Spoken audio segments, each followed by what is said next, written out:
Karibuni to Aroma of Zanzibar's kitchen. Today we're going to make this beautiful flaky fruit tart. And I'm going to start by making the pastry. I've used 1¼ cup of all-purpose flour with 1 tablespoon of cornstarch. Please make sure the butter you use is very cold so you can grate it or cut it into small pieces by using a knife. And I've used 50 grams of butter, that's about ½ cup. So once that's done, we're just going to mix this to get nice crumbs. Please try not to use your hands as much as possible because we don't want the butter to be warm and melt. All right, so you can use 2 forks or you can use a pastry cutter. And once that's done, I've added about 1 teaspoon of lime juice. You can use lemon or vinegar. And we're gonna use ice cold water, about 1/4 cup. So I'm just gonna put little at a time, but at the same time we want to be as quick as we can. Like I mentioned, you want your butter to stay cold, so avoid using your hands as much as possible. I'm using a spatula, this is what I have. And I've also added some salt to the water, about ½ teaspoon. So if you want, you can do salt or you can use sugar, maybe about 1 teaspoon if you want it to be a sweet pastry. All right, so we're just going to mix it quickly, and we don't want to knead the dough, just get it together, that's all.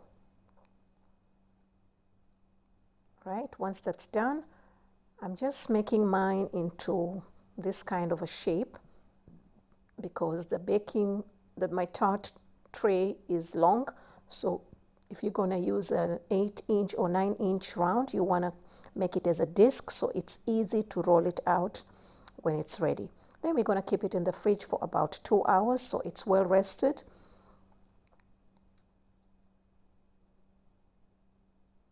All right, so after 2 hours, please make sure you have enough flour on the surface that you're going to use for rolling, because you don't want the pastry to get stuck on the surface. All right, so since it's cold, we're just going to punch it down with a rolling pin like that, and we're just going to roll it to the size of the tart pan that you have.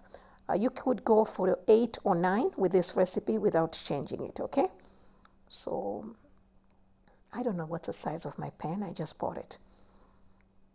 So we're just going to roll it like that.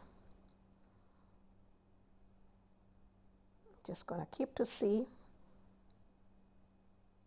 Okay, so I'm almost done. Now you can use this pastry for anything. It's so beautiful.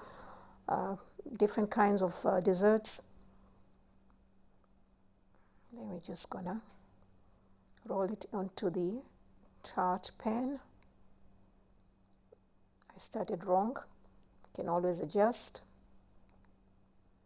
Now at this point you can get your oven ready at 400 degrees Fahrenheit or 200 Celsius, because after this point you're going to keep it in the fridge for about ½ an hour. You always want to make your pastry while it's cold.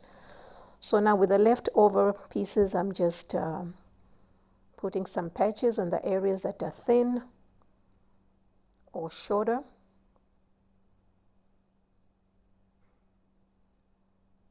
All right, and you can make this ahead of time, you know, a day or 2 days ahead of time, that's fine. And we're just gonna use the knife to make some fork to make some holes so that the air can be released while baking and the pastry does not puff up. All right, so I've got 200 grams of cream cheese, and I'm using ½ cup of icing sugar, and usually I use pastry cream or custard for my filling for the fruit tart, but this time I wanted to use cream cheese because simply it's too hot, and fruits go very well with cream cheese. So I'm making a whipped cream cheese, so I'm adding about ½ cup of heavy whipping cream that's cold, and you're just gonna whip this for a couple of minutes. It doesn't take too long, and if you want it to be too sweet, you can add extra sugar. We just wanted it to balance. All right, so once you're halfway like this, I added 1 teaspoon of fresh lime juice and about ½ teaspoon, you can even go to 1 teaspoon of the zest. gives a beautiful extra freshness to the whipped cream cheese. And it's very easy to make. You don't have to worry about the eggs and the pastry cream, especially in summer. And we're almost done. Doesn't take too long. And after this, you're going to keep this in the fridge, so you can do this ahead of time. And once that's done, I wanted this consistency. And once our tart is ready, it's cold, I'm just gonna rub some apricot jam. You can use any type of jam, or you can use honey. This is to prevent the tart to be soggy when you add your cream or your custard. All right, then we're just gonna put in there. Now this was a little bit too much for this size pan, so I was left with about half a cup of the whipped cream cheese that I used for another. I ended up making another dessert. Okay, so if you want lesser, then you can use maybe 150 grams of cream cheese. All right, so we're just going to spread it nicely. You want it to be nice and even, and it looks beautiful, white.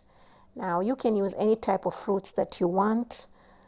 We wanted to make something special for the 4th of July to have the red, blue, and white, and that's the reason also why I used the cream cheese, so that I could get the white. All right, a little bit patriotic. Okay, so, and then the blue, and yeah, so some raspberries, if you have blackberries or whatever fruits that you want. And then after that, once all the fruits are done, went ahead and brushed the apricot jam. I warmed it up, so whatever jam you use, you want to warm it up. And to get the fruits to be nice and glossy, they also don't dry too fast, and they look beautiful. Then you're going to keep it in the fridge until you're ready to serve. And just cutting the pastry, you see how nice and soft. And thank you so much. For more recipes, please visit me at Aroma of Zanzibar. You'll find all the ingredients and measurements on this page and in the description box below. Looking forward to seeing you again. Thank you so much.